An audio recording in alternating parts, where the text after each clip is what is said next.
আমাদের উত্তরবঙ্গের ডিম আলুর ঘাঁটি, তাও আবার খড়ির চুলায়।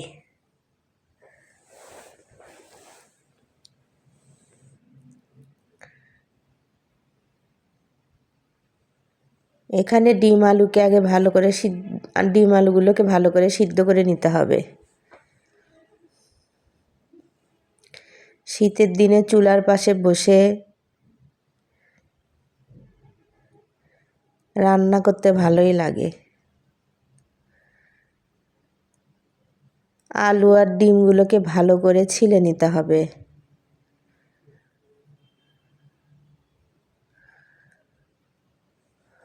তেলের ভিতরে একটু হলুদ লবণ দিয়ে সিদ্ধ করা ডিমগুলোকে ভালো করে ভেজে নিতে হবে।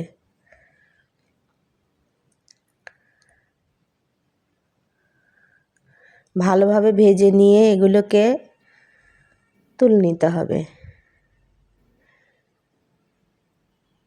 তুলে নিয়ে ওই তেলেই পেঁয়াজ দিয়ে ভালো করে ভেজে নিতে হবে।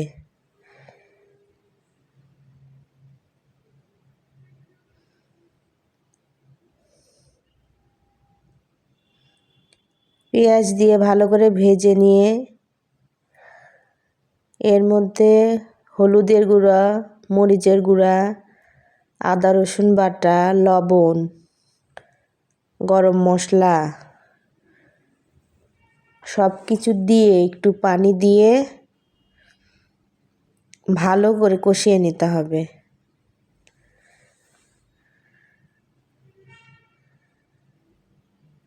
খড়ির চুলার তরকারি বরাবরই একটু অন্যরকম মজা হয়। ছোটবেলায় আমার নানিকে দেখেছি সব সময় খড়ির চুলায় রান্না করতো।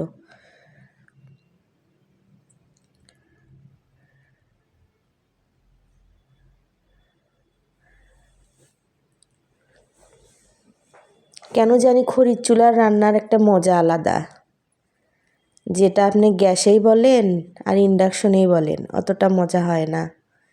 খড়ির চুলার রান্না একটা অন্যরকম মজা হয়। মশলাগুলোকে ভালো করে কষিয়ে নিয়ে ওর মধ্যে সিদ্ধ করে ম্যাশ করে রাখা আলুগুলো দিয়ে দিব। দিয়ে অনেকক্ষণ ধরে ভালো করে কষাতে হবে। ভালো করে কষিয়ে নিয়ে তারপর এর মধ্যে ডিমগুলোকে দিতে হবে। ডিম আলু ঘাঁটি বলেন আর মাংস আলুই বলেন, কষানোর মধ্যেই টেস্ট, মজা লাগে। ভালো করে না কষালে মশলা আর আলুর গন্ধ থেকেই যায়, এজন্য অনেক ভালো করে কষিয়ে নিতে হয়।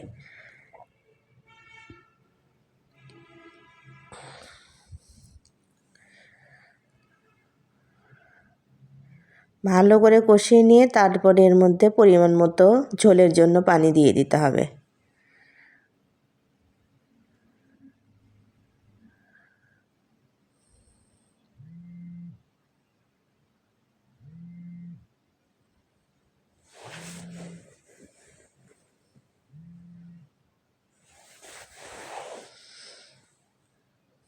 ডিমগুলোকে দিয়েও অনেকক্ষণ জাল দিতে হবে,